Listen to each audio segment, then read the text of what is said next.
Shalom, and thank you for watching this video from HaDerekh Synagogue. I hope you are liking the content we are bringing you. If you could like and subscribe to our YouTube channel, that will greatly help us. And to further help bring great content to you from our teachers, if you could please consider to donate to HaDerekh Synagogue. The link is in the description box below. Thank you for watching. Now, I'd like to sidebar here just for a second. Son of man. Can someone tell me what son of man means? Now, there are some people who will put like a eschatological or messianic or, kind of raise that to almost like a divine title. Are you familiar with that, or have you seen that? Son of man is a translation of Ben Adam in Hebrew and Bar Adam in Aramaic, and it's used both ways in the Tanakh. In Sefer Daniel and in post-biblical literature, similar terms, Bar Anosh and Bar Nasha, also appear, and they all mean the same thing. The Hebrew expression, son of man, Ben Adam, appears 93 times in Yehezkel and 14 times elsewhere. This is the most common Hebrew construct for the singular. In 32 cases, the phrase appears in plural form, sons of men.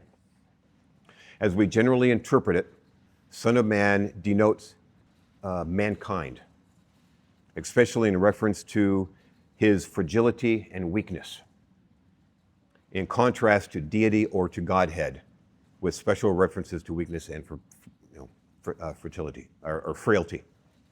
The title is used 81 times in the Besoros, but I cannot conclude that Yeshua used the term in a messianic, mystical sense. The term never implies this meaning. Like the morning star among the clouds, like the full moon or at the holiday season, like the sun shining on the temple of the Most High, like the rainbow gleaming in the splendid clouds. That comes from Ben Sira. With this pasuk, Ben Sira begins a moving description of the high priest, Shimon II, as he emerged from the sanctuary of the Second Temple in Jerusalem, and that was around the 3rd century BCE. I say that because that's where we're going to be dealing with the temple for a bit here. Mark 11.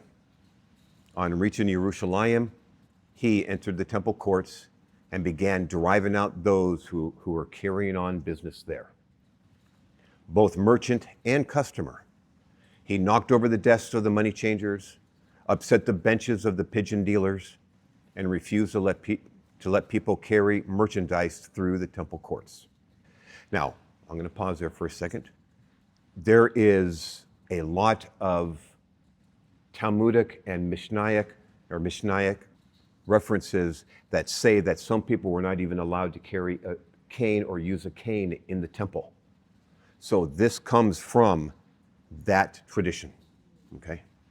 Then, as he taught them, he said, "Isn't it written in the Tanakh, my house will be called a house of prayer for all the nations? You, however, have made it into a den of robbers." The chief Kohanim and the scribes heard what he said and tried to find a way to do away with him. They were afraid of him because the crowds were utterly taken by his teaching. When evening came, they left the city, they being Yeshua and his disciples. Yeshua's actions was not a protest against the Mikdash, or religious practice, or against the Korbanos. It's clear he was angry with the profiteering policies of Kaifa the Kohen and his supporters. This is reminiscent of the sons of Eli HaKohen, who made the most observant people avoid the very place where the presence of Hashem is most clear. It was very similar to the Jews who departed and took residence in Qumran. A cursory view of the narrative speaks volumes from a political perspective. Yeshua was making waves. The status quo, which involved enriching the satchels of the political leadership, was being threatened. And even murder was on the table. Since they were afraid of the people, a clandestine procedure needed to be devised. Since Yirmiyahu's reference to robbers implies violence or taking by force instead of thievery, swindling, and blackmail, scholars have doubted the authenticity of the saying in Mark 11. But let me redirect you. According to Josephus and the Tosefta in Menachos 13, violence perpetuated by the first century ruling priesthood was a problem. Of course, Yeshua did not imply that people were being mugged in the temple precincts any more than they were in the days of Yirmiyahu, but the ruling priesthood was avaricious and at times violent, such as the days in Yirmiyahu. Calling them robbers would have not been unintelligible. Yeshua's actions would have been understood as a prophetic condemnation of temple policy. Since a Kohen Gadol is directly responsible for temple policy, this action would have been keenly felt by Caiaphas. The majority of us did not share the Sadducees' acceptance of Roman rule. Instead, they believed a Messiah would come, sword in hand, and drive out the invaders and drive out the corrupt Sadducees. Even though Yeshua never spoke against Rome or advocated violence, the Sadducees believed that if he truly was Messiah, he would start a rebellion. He threatened their power, influence, and wealth. And this show of orthodoxy at the Mikdash was the final straw. Now, I'd like to read you some passages to prove that the Sadducees during this time were violent. Menachos 13:18 from the Tosefta. At first, they did bring the hides of the holy things to the room and divided them in the evening to each household which served on that day, but the powerful men of the priesthood would come and take them by force. How was that force done? That's coming. Also says men of the priesthood would come and still do violence and take it away by force. Speaking of tithes. 13:20 states, Abba Shaul says, beams of sycamore were in Jericho, and strong-fisted men would come and take them by force, even though the owners dedicated them to Hashem. These three braces explain additional reasons why we lost the Second Temple: greed, avarice, and nepotism.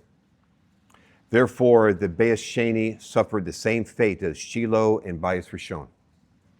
Yeah, the strong-fisted men of the ruling priesthood stole both the tithes that rightfully belonged to the lower-ranking priest and the gifts that were dedicated to the Mikdash. With the prophets, they were able to cover the temple with gold.